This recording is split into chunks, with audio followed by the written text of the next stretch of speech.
Good day, everyone. Today we'll talk about some activities that will help you break the ice and make beginners happy and enthusiastic.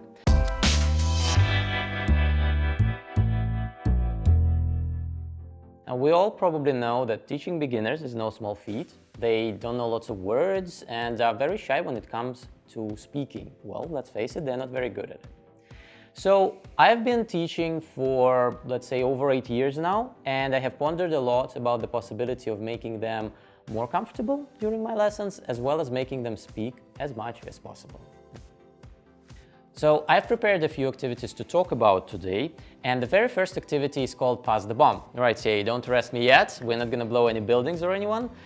It's a very fun game. The idea is to choose a topic, or several in succession, and elicit as many words from your students as you possibly can.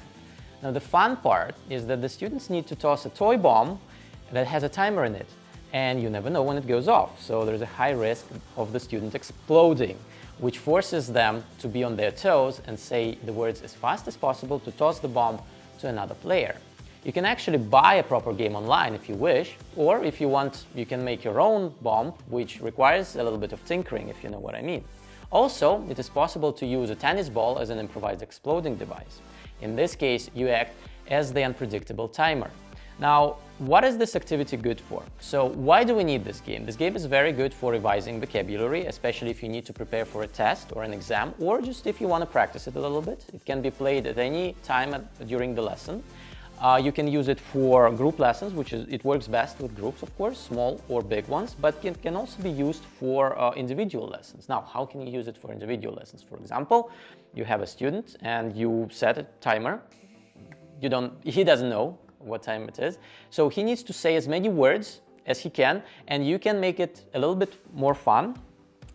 Say he says the word, passes you the bomb, you catch it, you pass it back to him, so on and so forth, so it's like an exchange between you two. This activity has always received good feedback for me, and I'm sure it will help you to do the same. So the next activity I'm going to tell you about is a great way to teach your students numbers, especially if, again, you're dealing with lower levels like beginners or elementaries. This activity came to me very unexpectedly, and I found it to be a lot of fun, and students enjoy it very, very much. I'm sure you've heard about such a game called Blackjack. It's one of the most popular games in casinos in New Vegas.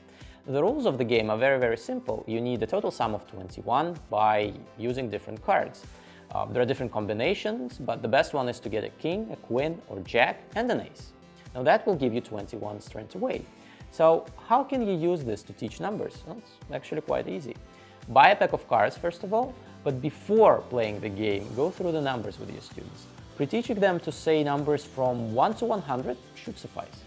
Before the game, make sure that you tell them that aces can be either 1 or 11, depending on the situation, and kings, queens, and jacks are always worth 10 points each.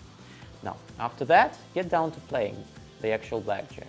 I usually change the rules a little bit to make it more educational.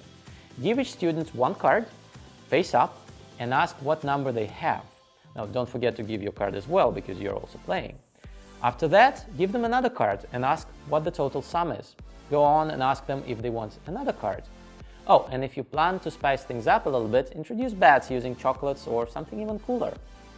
Now, if you want to do this activity online, that is also possible. All you need to do is to show a card face up to your students on the other end of the monitor, or just send them pictures, random pictures of cards. However, I don't recommend using the actual online casinos because, you know, they can be illegal in some countries and you don't want to go to jail, right?